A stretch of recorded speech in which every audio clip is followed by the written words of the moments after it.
Mr. President, we've heard a lot of passion here on the Senate floor this afternoon. A lot of anger, a lot of frustration, and it stems from the anxiety, the anger, and the frustration that is being felt across the country right now. As Americans from Alaska to Arkansas are faced with the reality of this new day, a Monday that they thought they just could never imagine, when last week they had a healthy business and a going concern, and now that business has been ordered shut down. A Monday where you thought the kids are going back to school after spring break, and now it's not only been announced that they're not going back for a longer spring break. Right now in my state, it's been extended until May 1st that the kids go back to school. I understand today from my assistant that here in Virginia, the schools are not going to be going back in, that they will not go back in for the end of this school year. It's pretty shocking. Here we are on a Monday that nobody could have imagined. About 4 hours now ago, we were here on this floor to conduct a vote on a motion to proceed to cloture, a motion to get on to a bill. A motion to get on to a bill that had been worked through by good men and women on both sides for days now. And you hit bumps. We do that around here. This is the nature of legislating.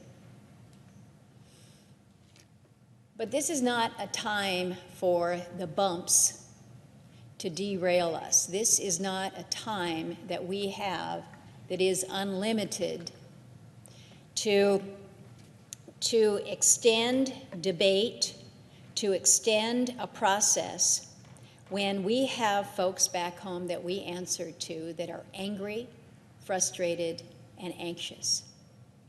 At the end of that vote, you heard anger from colleagues saying this type of political games, brinksmanship, call it whatever you will.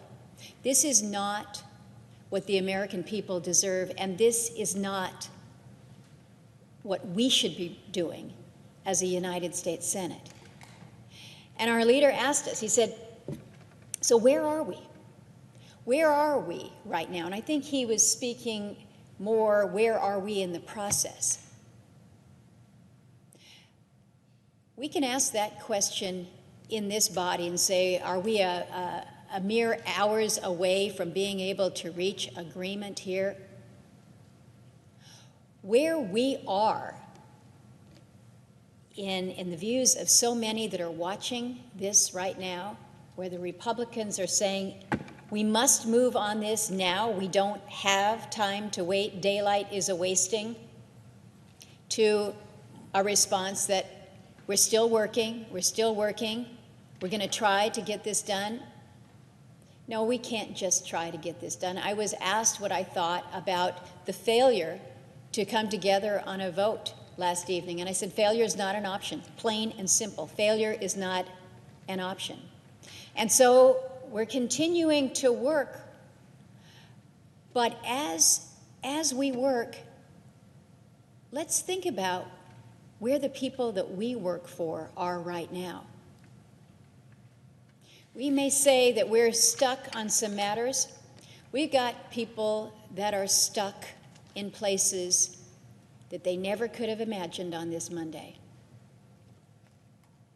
We've got about 19 Alaskans that are stuck in Peru, trying to get out of a country that has literally gone on lockdown. We were in long conversation yesterday with the folks at the State Department trying to figure out how to help them, how to help their families that are back home in Alaska, that are calling my office every day, sometimes multiple times a day, saying, what are you doing to help? What are you doing to help not only those 19 Alaskans getting out of a place like Peru, the pregnant woman with several children, the minor exchange student, the families that are over there? Many of my colleagues were part of that call, that were not only interested in those that were stuck in Peru, but those that were in Guatemala and Honduras and El Salvador and other parts. We got a good group out of Morocco. We're getting calls from Alaskans that were seeking to leave the state for other services, so they get on the Alcan Highway, and they're dealing with the reality of a Canadian border closure to all non-essential traffic. So we get the calls. What happens if we're going down to Seattle for medical? Is the veteran that's in the car that's going down for medical purposes, is this an essential trip for him? They're saying, yeah. What about the spouse in the car? Maybe we don't know. The uncertainty that then comes to those individuals about being stuck. We're not stuck here. Those are people that you think about, what are we doing to help them? Because this talk doesn't help them. It's not giving them any degree of certainty, any degree of relief, any belief that we can get anything done. They're looking to us to help them. Right now, my hometown, Anchorage, is under a hunker-down order. Our mayor decided he didn't want to call it a stay-at-home or just a stand-down. It's a hunker-down order, and that hunker-down order went in place last night. It'll go through the end of the month here. Last Monday, I got a call from the mayor who said, I'm going to be closing down all the bars, all the restaurants, the entertainment facilities. We've got to work on containment, because here in Alaska, we're kind of at the end of the supply chain, and it's a pretty scary place to be right now. So what defense do we have? We're going to really be aggressive on this shelter in place. My son's a small businessman that provides to the restaurants in town. So when the order comes out that the restaurants are shut down, what does a small businessman like my 26-year-old son now, where does he go? How does he move forward from that Monday to this Monday? It's pretty scary. We went from a situation on Monday of last week where it was just one municipality that ordered the closure of restaurants and bars, to the following day, the entire state has a full-on closure. We're a state that is isolated from everybody else in the continental United States. We fly to get home. It is a fact of our life. We had a letter signed by multiple emergency room doctors just last week, urging the governor to ban non-essential air travel. Think about what that means. Pretty debilitating for a state like mine. You would say, well, that's not going to happen. Well, let me tell you what is happening. Right now, non-essential travel there is a strict advisory against non-essential travel to the state and within the state.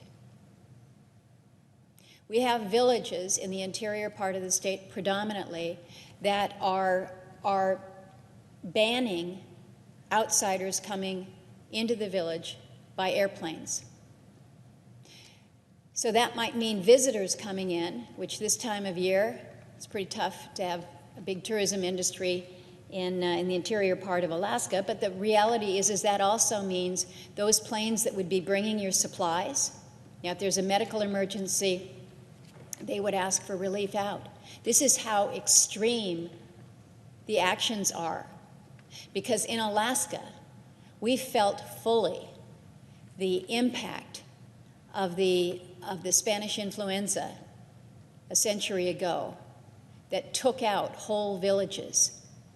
So our native communities, as remote and small and isolated as they are absolutely fearful that we will see a repeat of that Spanish influenza. So if we have to shut off all economic activity, we're doing that.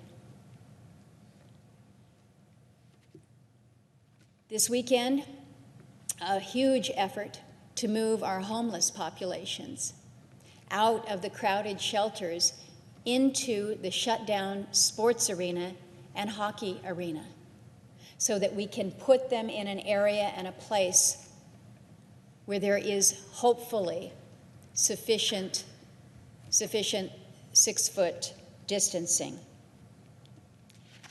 The hotels around the state, I've listened to our colleagues, we're all in the same situation with the impact that is happening to our businesses as we are shutting down, and these business owners are making the difficult decisions that they are.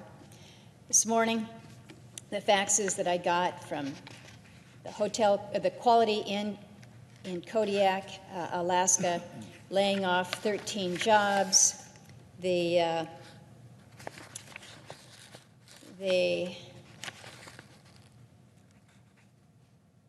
is from the Baranoff Hotel in Juneau, which most of us who have ever spent any time talking to our legislators know this is our most significant hotel in our capital city, laying off 45 hotel positions.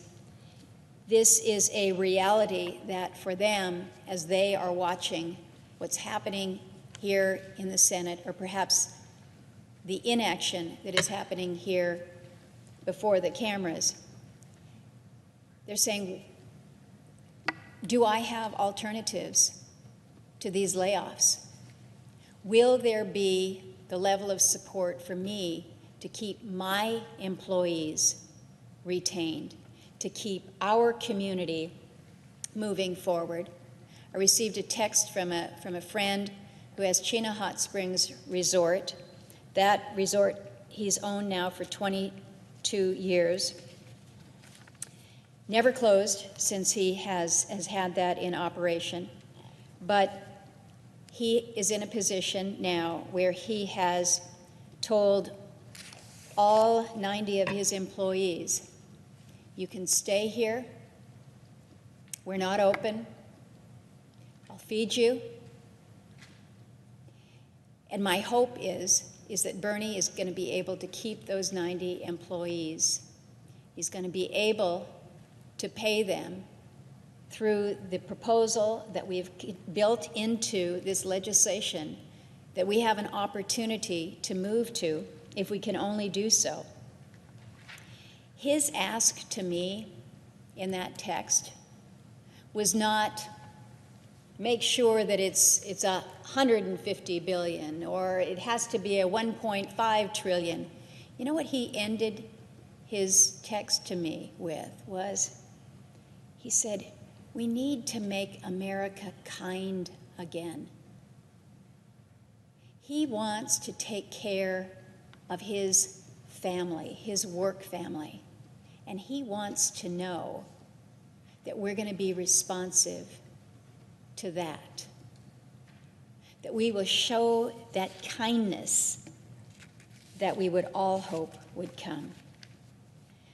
I'm so discouraged as I listen to the nature of the partisan words that are on this floor today, because that is the last thing this body needs. That is the last thing this country needs. They need assurance from us. They need to have that confidence that we get the urgency, that we hear their cries, and that we're not just sitting back here bickering because I haven't got my number one project, or if we're going to make this even Steven, if it needs to be one Republican priority, then it needs to be another Democrat priority over there. You know what? We all represent people of different political persuasions. My job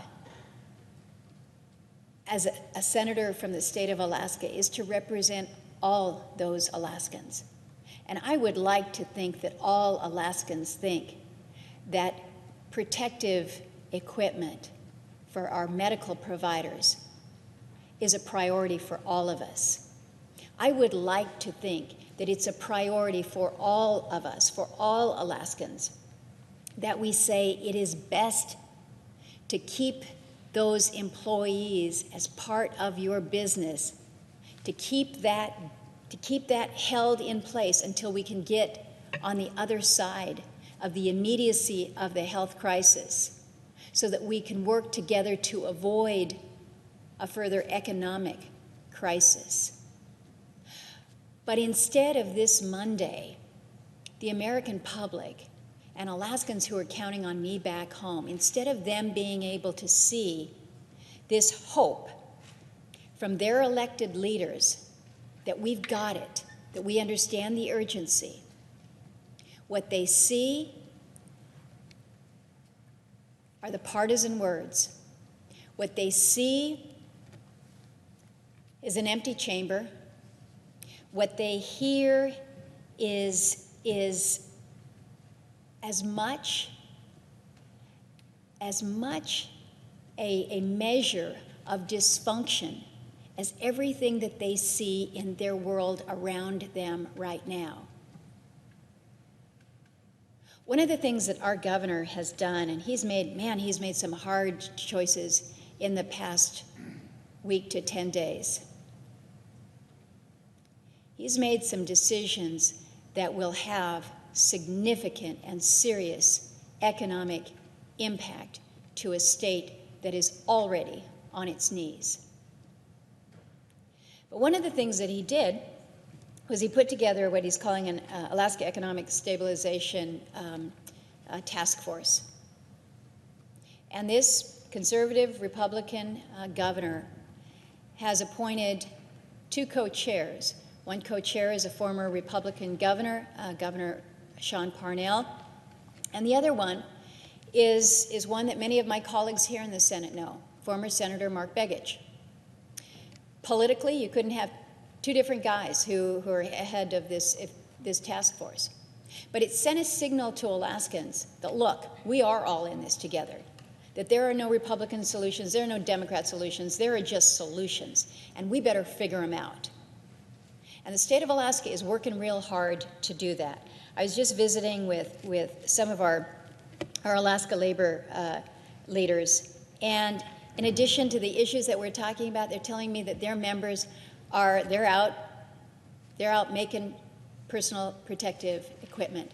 They're getting the sewing machines out, they're getting the fabric at Joann's Fabrics, and they're just making things. They're doing what needs to be done. And so when we're reminded that so much good can come together if we just kind of lay down our partisan arms and say, what do we need to do for this country?